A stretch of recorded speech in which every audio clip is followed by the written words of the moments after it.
Hello YouTube, and welcome to what is going to be, hopefully, Benny, of renditions of Resident Evil 4. I'm going to be doing a casual playthrough on the hardest difficulty setting, which I think is professional, and it is November 26, 2015.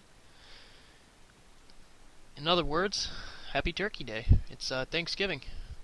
Recording here all by myself.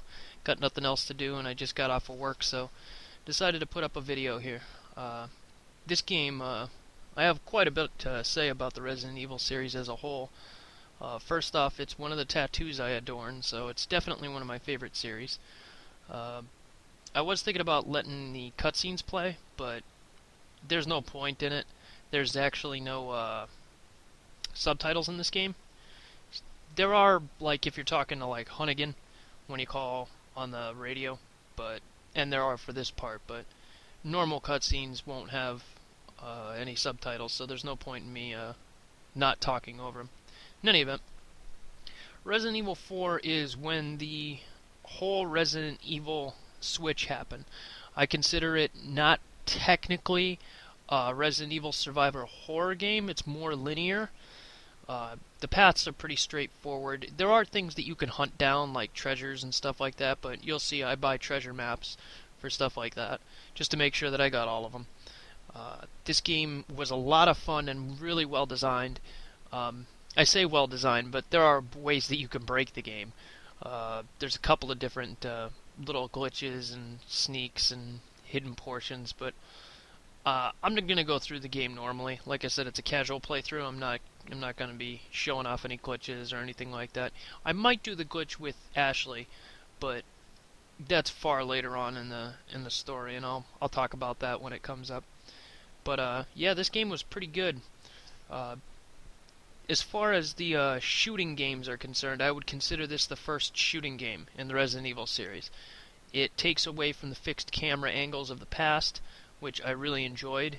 Most of the puzzles, I say the word puzzles with finger quotations because there aren't really complex puzzles in this. They're pretty straightforward. Like I said, the game's pretty linear. It puts you on a path and you pretty much just have to follow it. You might have to backtrack like once or twice in the game, but it's really not that complicated.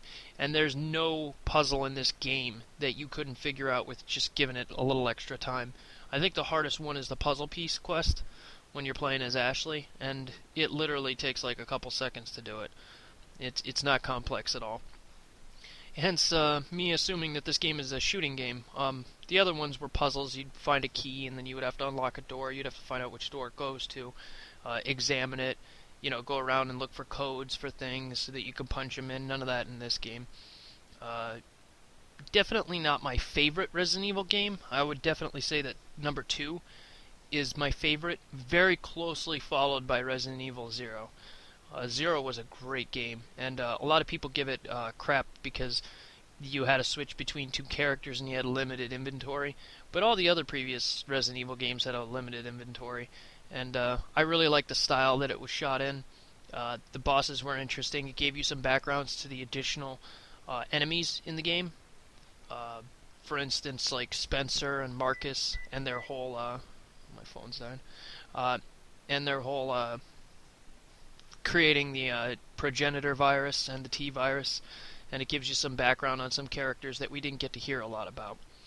But an important portion of the storyline relies in the games before this. This game actually has something called Las Plagas. It's a virus that is basically kind of like it's a symbiotic relationship, I guess, with a host. If anything, it would be like implanting a colony of bees into somebody. Where they have the queen who can control all the other ones, but it basically takes over your central nervous system, and it attaches itself to your spinal cord, and I think electricity is the only way to get the things off without killing someone. But there's a bunch of mutations in this, and this is when the Resident Evil thing, or the Resident Evil monsters, really strayed away from being zombies.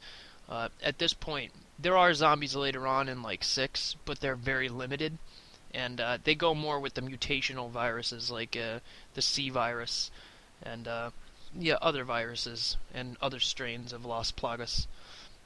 But Yeah, you're in Europe. Um, I guess I guess you're supposed to be in some portion of Spain in this game. A lot of Spanish dialogue. Um, but yeah, it's definitely not the worst Resident Evil game. I would probably give that to I don't know, maybe six. Six might be the worst. Survivors was pretty bad. Dead Aim was terrible, but Dead Aim was a side-scrolling, I believe, game that they came out with. So again, they're not really Resident Evil games. If you're looking for a fixed camera angle bad game, trying to think of one. Can't think of one off the top of my head. Let's see. They had 1, 2, 3, which was Nemesis, and then 4 was Zero, and then 5 was this one, I guess. But technically they called it 4 because Zero, for some reason, they didn't call 4. They went back to the beginning. Probably because it was a prequel to the first game. But this is technically the 5th game to come out. Unless you count Survivors and Dead Aim. But those games weren't even...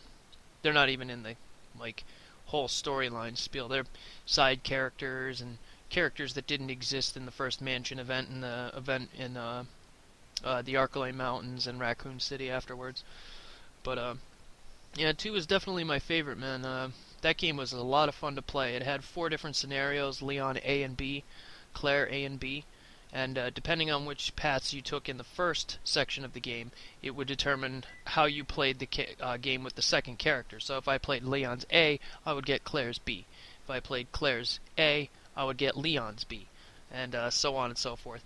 And then when you beat all 4 scenarios, you actually got a couple of extra characters. You got Hunk, and then Tofu, which was basically a walking hitbox for the game. This game has a couple of interesting moments to it. Whenever you go through this game, you're going to want to make sure to get all the treasures, sell them all, upgrade your guns, get them as they come. I saw a couple of people who, in the first village part that you're going to see in this game, they actually spawn multiple chainsaw guys. They wait around and kill a bunch of people out in front, and one chainsaw dude spawns. Then they kill him, run inside, barricade the door, get a second one to spawn, and then you get more money for it. I didn't do that. I just kind of ripped through this part. So, like, I think this first portion is probably going to end right before the farm portion. Don't quote me on that. There are a lot of cutscenes that I'm going to be talking over and completely ignoring. But, yeah, this game was definitely a lot of fun. It had some of the most interesting enemies and some of the most interesting types. But it really did change the style of Resident Evil games as a whole. Because after this, they came out with 5, which was just like 4, only it had cooperative play. And the cooperative play in Resident Evil games is notably the worst co-op play that you could ever play. Like, if you get Resident Evil 5 or 6 and you go to play it online, forget about getting achievements, forget about having a good time. The community is full of a bunch of just, like, trolls and really hard people to play the game with. But the single player, no doubt, some of the best stuff. 5, it was an acceptable game. And 4, definitely the best out of this style of gameplay. 6, not very playable in my opinion. It had a lot of problems. Too much ammo, very linear, crappy story, stuff like that. But I'm going to take a little break here and go grab some water, and we'll continue on this conversation. Alrighty, went and got some coffee, and now I'm back. In any event, we're going to be coming up on our introduction to the first enemy in the series. This gentleman is not happy about you entering his house. A lot of the enemies hurl curse words at you and stuff like that throughout the game, in their native tongue. They'll, basically tell you that you don't belong and everything like that. And you'll meet with the village chieftain coming up here. The game is it's got that I don't know what they call it, but everything kind of has the same tone to it. Like the colors are pretty much the same, with a few minor exceptions. But I mean, graphically, I thought it was ahead of its time as far as like when it came out.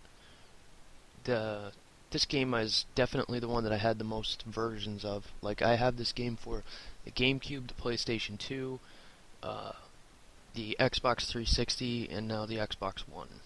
So I have 4 different versions of this game. All of them are pretty much the same. When they remade the first game for the GameCube and they remade it for the Xbox, there are changes to it.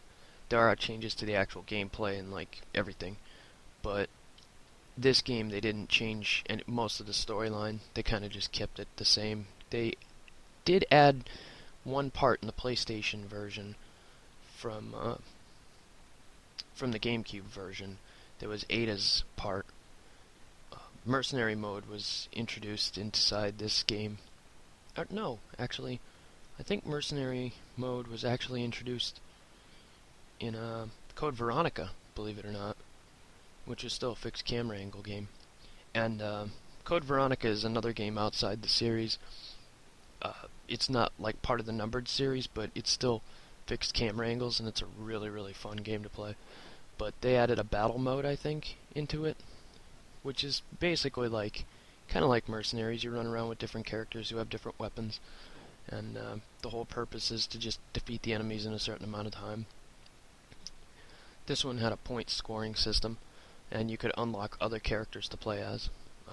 I'm taking a lot of bad damage in this. I got hit by those guys, and healing items in Professional are going to be really rare. So you want to not use green herbs. What you basically want to do is wait until you get a yellow herb, mix it up, and then it extends your total life amount so that you can take more damage. Right there, I was thinking about saving, I think, or maybe I don't know. Maybe I was thinking about using the herb, but shooting these crows gives you money, so it's always a good idea. And then there's a dog around the corner that you definitely want to save. He's going to help you out later on. But basically, that's this game is definitely worth the pickup. I think it's only it's not a really expensive game. You can find it all over the place. It was mass-produced, so it's definitely not rare, but it's still a lot of fun. The version for the Xbox 360 that came out recently with the port, I think you could pre-order 6 and get Leon's jacket, the one that he's wearing right now. And later on in the storyline, you'll see another guy that actually walks around with this jacket once Leon gets captured. But yes, definitely save that dog. He'll definitely help you out. He's your little friend. And basically, in video games, there's some simple things that you should follow whenever you're playing a video game, especially if you're playing it for the first time. Make sure that like any animals or things that need help, usually being a good person yields good results in video games. It's like an old school mentality. Some people aren't raised like that and they just want to troll the game all to begin with, but there's a lot of different games, especially games that are coming out now, that you will not benefit from being a complete jerk in the game. Case in point, there's Until Dawn. If you're a jerk to animals in that game, things are not going to go your way. But yeah, this game is definitely one of my favorite Resident Evils. It's definitely in my top 5. The time that actually passed since I went and got that drink was probably almost a month, so it's getting to be around Christmas. I don't get much time off because I work a lot, so I actually have 3 jobs. I drive a school bus, I work as a I don't even have a job description for it. I work for a restaurant, basically. I cook, I clean, I dishwash, I host, I serve, I delivery drive. I do anything that the place asks for me. But I also do networking, but that's like part-time. I'm also a landlord, so I take care of a building in Archibald that I have a couple of tenants for. But yeah, it's I don't have a lot of time to myself, but luckily I never sleep. I have insomnia, so I probably sleep like 20 hours a week. I think that's pretty abnormal for most people. I think they say that a healthy amount of sleep is like 6 to 8 hours or 8 to 10 hours a night. Yeah, that's like a pipe dream for me. I can't sleep that much. My body just doesn't allow it. Um, I saw this little project that they had, this line project that has hashtag the line project. My friend Mark sent it to me, a guy I work with, and it's interesting. It was for this for people with disorders, depression that are going through anxiety, and it's hard to explain, but it's something that if you're going through it, it's tough to go through it by yourself. Like, I'm a pretty lonely dude. There's like nobody around in my life. Like, right now I'm just recording this by myself. Mainly doing it for my friends, but I don't know. I don't talk to a lot of people. Like, I do during the day, but it's all just like, I don't know. It's like I kind of feel like it's creating like multiple personalities for me, because there's the me that's like happy and cheery and like in front of everybody, but then there's the real me that sits behind this computer screen and plays video games and doesn't talk much, and I don't know. But I've had a lot of jobs in my lifetime. God, I've had a lot of jobs. I I've worked for pretty much almost any company that you could think of in my local area. I worked for Blockbuster, Ames. I did independent contracting. I installed glass. I drove a forklift. I was Tier 2 tech support at Adams Cable, a local cable company. I I did landscaping. I went to college in ASU, Arizona State.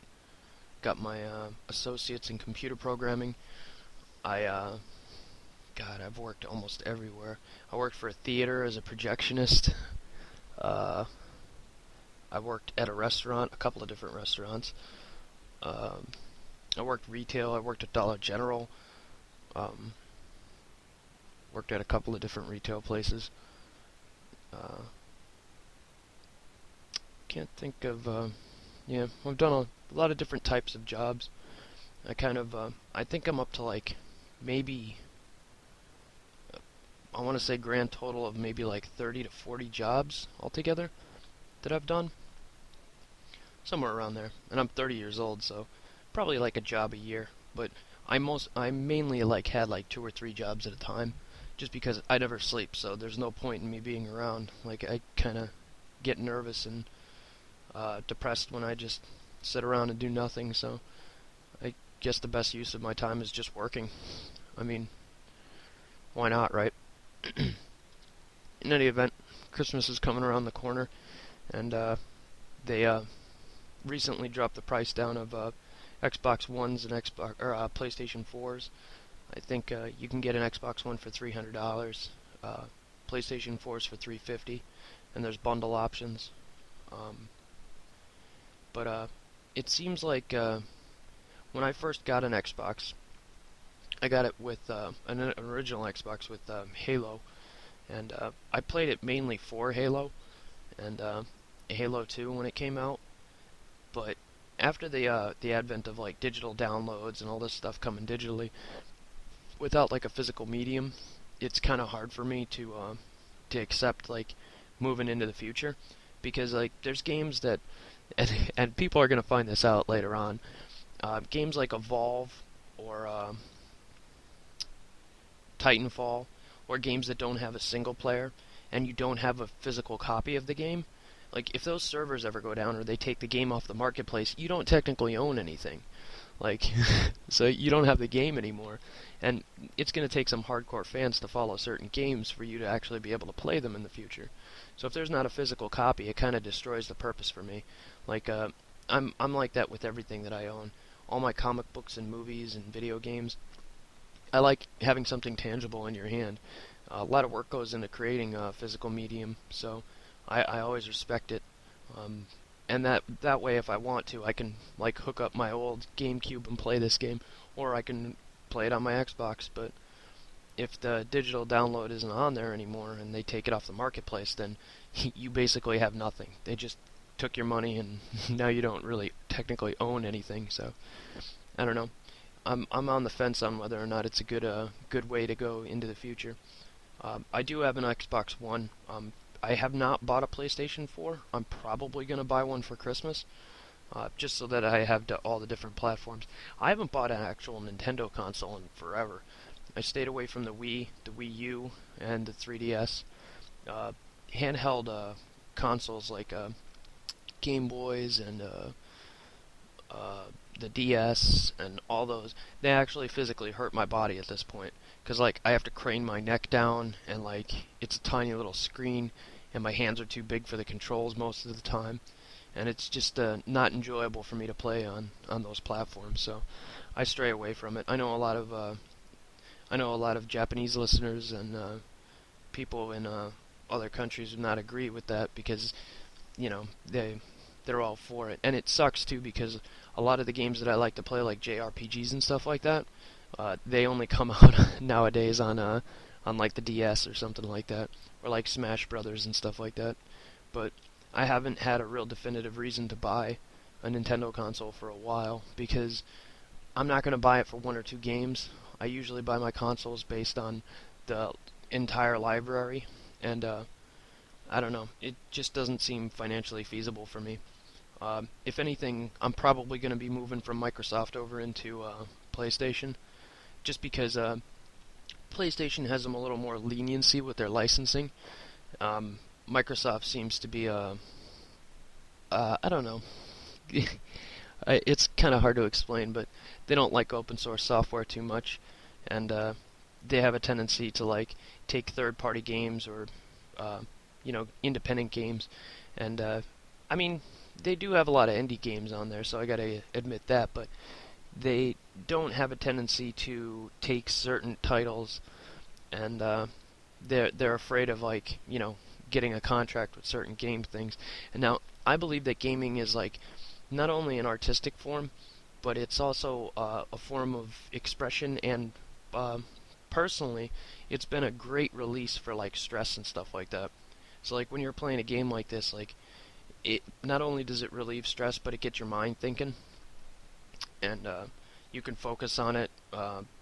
It helps you out in so many different ways. Like it's therapeutic almost. So I don't believe that any game should really technically be banned or like be censored. I'm not a big fan of censorship. I believe that it should be left up to the parents to censor their children.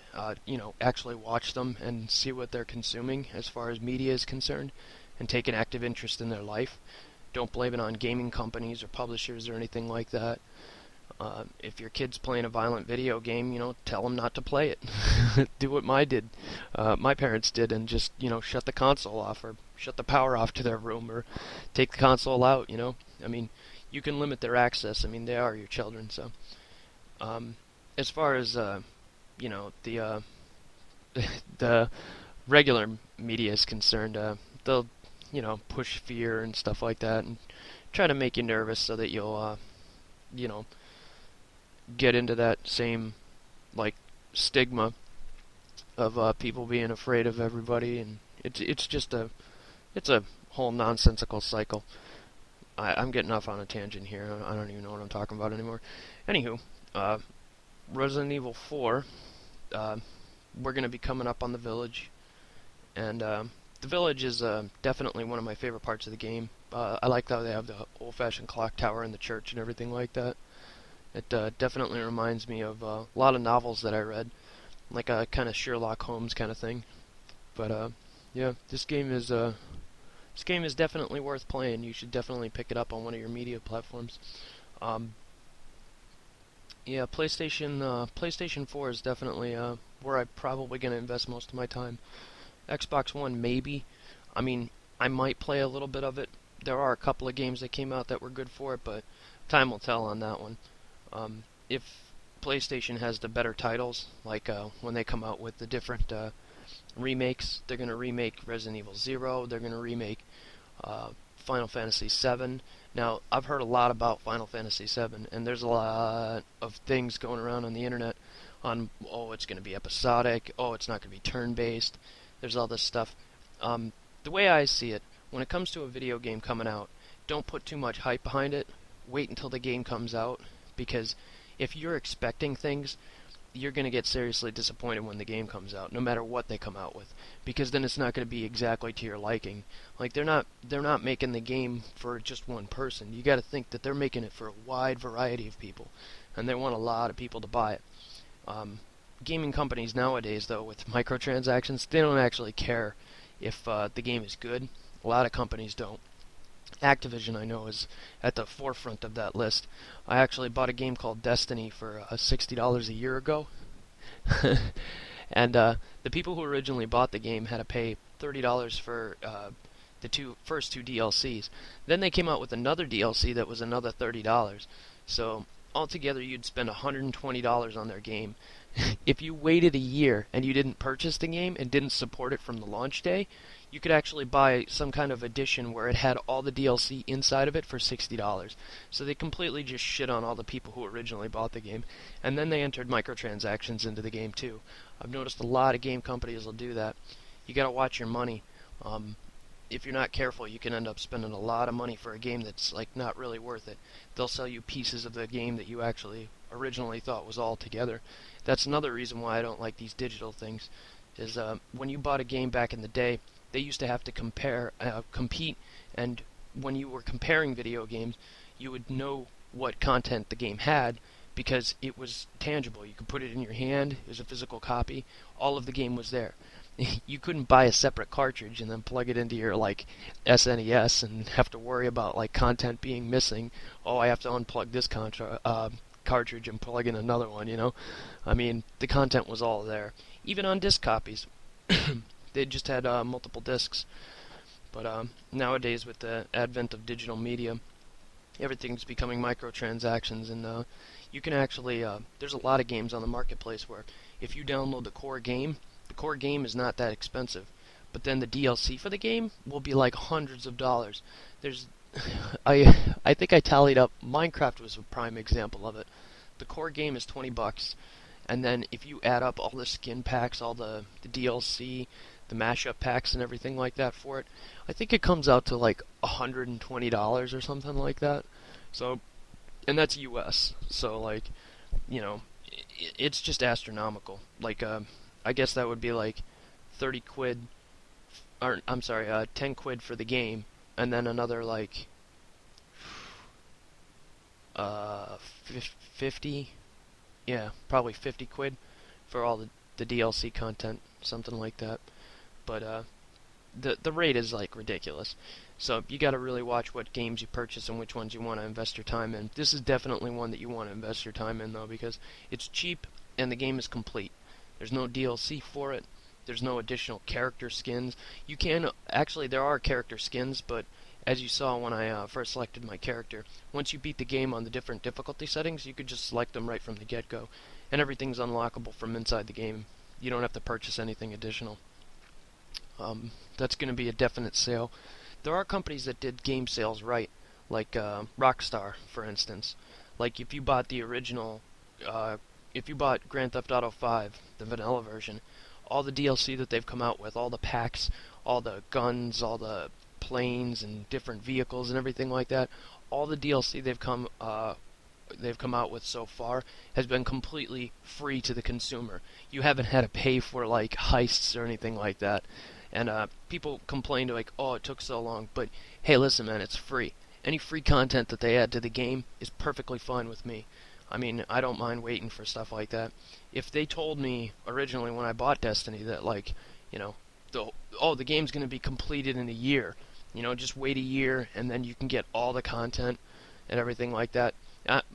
Actually, at this point, I'm pretty much done with Bungie and Activision. Especially with the advent of microtransactions in their games. That was the final. I was adding salt to the wound. I went and I actually handed in Destiny, and I got $1.79 for it, and it was 1 year after it was released. It was like a brand new game, so it's like they basically hand you nothing for the game. Now, whereas like older games, like I have a couple of copies of some pretty old and rare games, like I have an Intellivision and stuff like that, and I have an Atari 2800 with like Pac-Man and tanks and all these other really old games where they're probably worth more than a lot of the newer games that are coming out. It's kind of funny how that works. I guess people play off other people's nostalgia any way to make a dollar. I've always been the kind of gamer though where I don't really care about the cash. If the game's good enough, I'll pay for it no matter what it is. But yeah, this game is definitely worth the price, the asking price for it. I definitely suggest it to everybody. The Resident Evil games were a lot of fun. The lore is like pretty thick. I was one of those guys who ran around in the original games and read all the different information from all the notes that were left around, which is kind of handy because sometimes there'll be codes in them that you need for later on in the game anyways, so you wouldn't even figure out how to beat them unless you were reading everything. But yeah, I can't wait for Zero to come out. That's going to be a great game. But we're getting closer to Christmas here, and it'll be an interesting year for gaming, that's for sure. We'll definitely see what they do with different games, but as far as the oldies, this one's definitely a good one. If you like this game, Resident Evil 4, I definitely suggest Dead Space 1 and 2. Those games were high quality. The third one, not so much, but the first two Dead Space games were made by EA. Great video games. The second one, definitely my favorite of the entire series. I hope to eventually start speedrunning that game and then put them up on my YouTube. But I hope you enjoyed this video, and I'll be coming out with part 2 as quickly as possible. If you liked it, like the video and subscribe to my channel on YouTube. It's GaggleGeese311. And have a Merry Christmas and a Happy Holiday.